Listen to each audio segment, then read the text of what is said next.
you for being here, particularly highlighting those who were just elected last year, Cynthia in Saskatoon, Chad in Regina, Andy in Halifax. Welcome to this.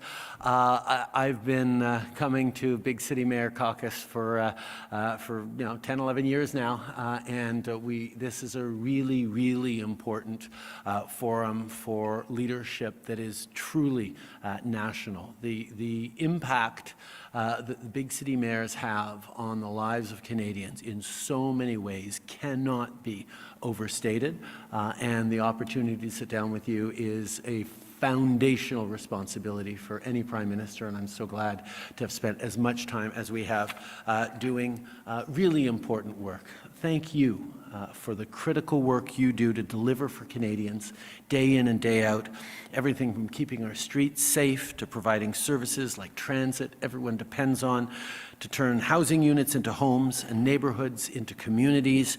But beyond that, thank you for being vital, irreplaceable partners, particularly at this challenging moment for our country. As I announced on Monday, we've reached an agreement with President Trump on border cooperation and security, an agreement that pauses tariffs for the next month, all while, thank you.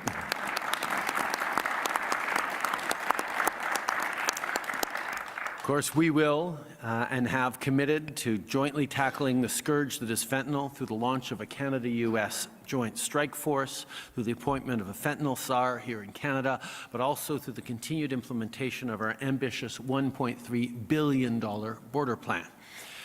See, and I know, because we've had this conversation around this table many times over the past years, we agree wholeheartedly with our American neighbors that fentanyl must be wiped from the face of the earth, that those heartless individuals who traffic this deadly drug, who cynically profit off the pain and suffering of countless Canadians and Americans, must be severely punished. So this is positive, and it is progress. But at the same time, our work does not take proposed tariffs completely off the table. That's why over the coming month, Team Canada will be stepping up. With the help of our Council on Canada-US Relations, with Canada's premiers, Canadian businesses, Canadian unions, Canadian civil society, Indigenous leaders, and crucially, with the help of all of you, Canada's mayors and municipal leaders.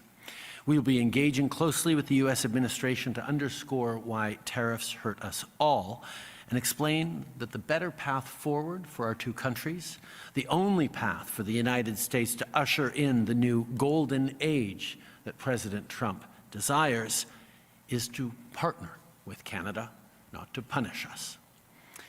But we're doing more than just bracing ourselves. We're convening provincial and territorial leaders to do the vital work of breaking down the barriers that hamper interprovincial trade, trimming unnecessary red tape that is constraining our economic growth and holding Canada back from reaching its full potential. En même temps, il ne faut pas oublier que nos liens commerciaux avec le reste du monde sont essentiels pour donner plus d'opportunités de réussite aux Canadiens. Le commerce, ce sera toujours au cœur de notre économie. Même avec une population modeste, le Canada fournit énormément de ressources, de produits et de services qui sont recherchés partout autour du globe. C'est pour ça que notre gouvernement a lancé autant de missions commerciales et ouvert autant de bureaux commerciaux à travers le monde, notamment dans la région Indo-Pacifique. On a conclu de nouvelles ententes commerciales aux 4 coins du monde. Il y a l'accord de partenariat transpacifique global qui nous a permis de renforcer nos liens avec 11 partenaires sud-américains, européens et asiatiques. L'accord économique et commercial global entre le Canada et l'Union européenne. L'accord qu'on vient de conclure avec l'Indonésie, le 4e pays le plus peuplé au monde, et juste cette semaine, un autre accord avec l'Équateur. On ne va pas s'arrêter là, on va continuer d'ouvrir de nouveaux marchés pour nos exportateurs. But as I said, this is an all-hands-on-deck Team Canada effort, and unquestionably, that includes all of you. You are the ones who've built relationships with the leaders of America's largest cities who understand the importance of working together.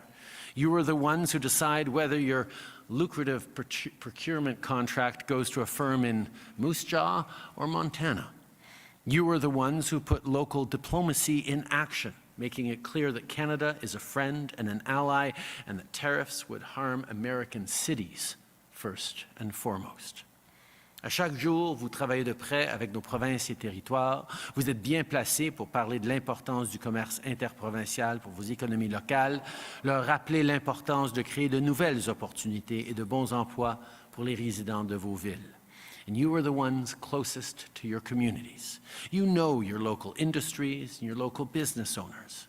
And that's vital knowledge for selling Canadian resources, goods, and services, selling Canada to the rest of the world. You are indispensable members of Team Canada. Over the last few weeks, I think we've all been blown away by how Canadians have responded to the proposed tariffs from the United States. Canadians have shown just how much we love this great country of ours. We've shown that when our backs are up against the wall, we will all stand together for Canada. We will choose Canada. Over the next few weeks, we will need to keep that spirit up because we're not out of the woods yet. Because we don't just want to get through this challenging moment, we want to emerge from it stronger than ever before. And that starts, of course, with all of you leading Canadian municipalities into a brighter future. Merci beaucoup, mes amis. Thank you all very much.